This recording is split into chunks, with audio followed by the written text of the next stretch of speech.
ఈరోజు కేంద్ర ప్రభుత్వం నరేంద్ర మోడీ గారి నాయకత్వంలో బడ్జెట్ ప్రవేశపెట్టడం, ఆంధ్రప్రదేశ్కి ప్రత్యేకంగా ఒక స్థానం కల్పిస్తూ, ప్రాధాన్యత కల్పిస్తూ, ఏదైతే పవన్ కళ్యాణ్ గారు ఆశించారో, దేనికైతే జనసేన పార్టీ కట్టుబడి పదవుల కోసం కాదు, రాష్ట్రాభివృద్ధి జరగాలి, రాష్ట్ర ప్రజలకి మేలు జరగాలి, మన ప్రాంతానికి పెట్టుబడులు రావాలి అనే ఒక అంకిత భావంతో 2020 జనవరిలో భారతీయ జనతా పార్టీతో ఆ రోజు పొత్తు పెట్టుకున్నప్పుడు పవన్ కళ్యాణ్ గారు అమిత్ షా గారిని, జేపీ నడ్డా గారిని ఆ రోజు కోరింది ఒకటే, మా రాష్ట్రం గురించి దయచేసి మీరు పట్టించుకోండి, అనాథులైపోయాం, ఈ కొత్త ప్రభుత్వం వచ్చిన తర్వాత వాళ్ళు చేస్తున్న అరాచకాలు కేవలం వాళ్ళ స్వలాభం కోసం వాళ్ళు అనుసరించే విధానాలు, వాటిని వ్యతిరేకిస్తూ నిజాయితీగా కష్టపడి మా ప్రజల పక్షాన, అమరావతి రైతుల పక్షాన మేము వచ్చాం ఢిల్లీకి, దాన్ని మీరు గుర్తించాలని చెప్పి ఏదైతే ఆ రోజు ఆయన మాట్లాడారో, ఒక సుదీర్ఘ ప్రస్థానం తర్వాత Janasena party, Telugu Desam party, Bharatiya Janata party కూటమి ఏర్పడినప్పుడు కూడా మేమందరం కూడా కలిసి ఆ రోజు చంద్రబాబు నాయుడు గారి నాయకత్వంలో, పవన్ కళ్యాణ్ గారి నాయకత్వంలో మా చర్చల్లో భాగంగా కోరింది ఒకటే, అమరావతి నిర్మాణం కోసం మీరు సహాయం అందించాలి, పోలవరం ఎట్టి పరిస్థితుల్లో కూడా ఆ ప్రాజెక్ట్ బాధ్యత రాష్ట్ర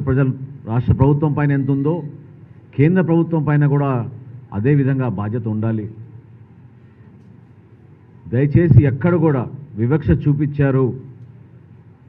ఆంధ్రప్రదేశ్ని ఆదుకోవడం లేదనే భావన ప్రజల్లో కలగకుండా మనందరం కలిసి పనిచేద్దామని ఆ రోజు చర్చల్లో భాగంగా మాట్లాడినప్పుడు ఆ నాయకత్వం ఇచ్చిన మాట ఈరోజు కేంద్ర బడ్జెట్లో మన రాష్ట్రానికి అమరావతి విషయంలో కానివ్వండి, పోలవరం విషయంలో కానివ్వండి, ఉపాధి కల్పించే విధంగా వాళ్ళు తీసుకున్న కొన్ని నిర్ణయాలు కానివ్వండి, ఖచ్చితంగా ఒక బంగారు భవిష్యత్తు ఉండే విధంగా, దేనికైతే మన నాయకత్వం ఏకదాటిపైన కలిసి వచ్చి పవన్ కళ్యాణ్ గారిని ఆదర్శవంతంగా తీసుకుని ఎక్కడ కూడా స్వలాభం కోసం కాకుండా, ఎటువంటి వేరే ఆలోచన లేకుండా, కేవలం దేశం కోసం, రాష్ట్రం కోసం, మన ప్రజల కోసం అంకిత భావంతో పనిచేయాలనే ఆయన పిలుపుని ప్రతి ఒక్కరు కూడా మనస్ఫూర్తిగా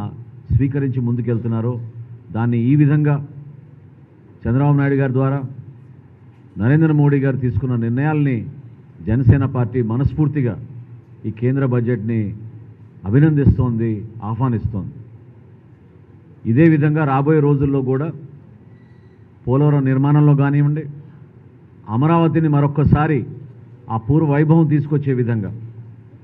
ఈ ప్రాంతానికి అద్భుతమైన పెట్టుబడులు వచ్చే విధంగా అనేక కార్యక్రమాల ద్వారా, స్కిల్ బిల్డింగ్ ద్వారా, ఉపాధి అవకాశాల ద్వారా, ఇన్ఫ్రాస్ట్రక్చర్ బిల్డింగ్ ద్వారా మన రాష్ట్రానికి మంచి పేరు తీసుకొచ్చే విధంగా ఈరోజు జనసేన శాసనసభ పక్షం తీర్మానం చేసి కేంద్ర ప్రభుత్వానికి ప్రత్యేకంగా ధన్యవాదాలు తెలుపుకుంటూ, ఖచ్చితంగా మేము రాష్ట్ర ప్రజలకి అంకిత భావంతో పనిచేస్తాం. కూటమిలో భాగంగా ఎటువంటి స్వార్థాలు లేకుండా మా పార్టీ అధ్యక్షులు పవన్ కళ్యాణ్ గారు ఇచ్చిన ఆదేశాలు, నిర్ణయాల మేరకు